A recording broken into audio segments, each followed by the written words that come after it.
দূরের এক ছোট্ট গ্রামে একটা ডাইনি রাক্ষসী ঢুকে পড়ে। এর পরের থেকেই গ্রামের একজন করে প্রত্যেকদিন উধাও হয়ে যাচ্ছে।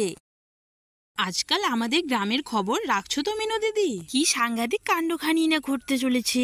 আজ একজন তো কাল আর একজন উধাও হয়ে যাচ্ছে।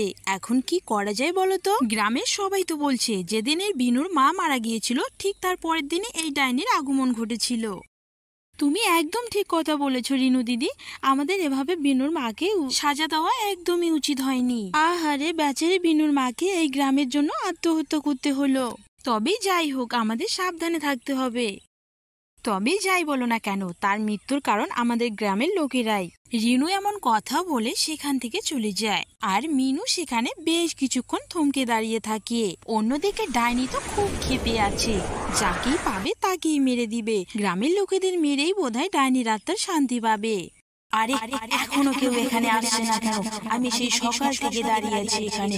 প্রত্যেক দিন একটা একটা করে মারবো আর আমার আত্মার শান্তি করব। এই গ্রামের কাউকে ছাড়বো না, কাউকেই না।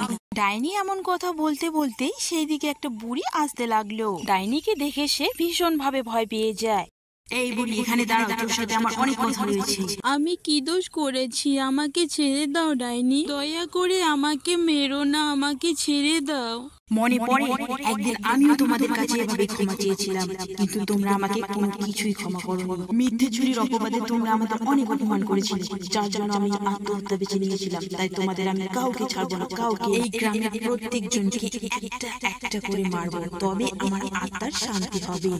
আমাদের অনেক বড় ভুল হয়ে গেছে, দয়া করে আমাকে মেরো না, আমাকে ছেড়ে দাও। আমি জানি আমার অনেক বড় ভুল হয়ে গেছে। এবার আমার হাতে মৃত্যুবরণ করে নে।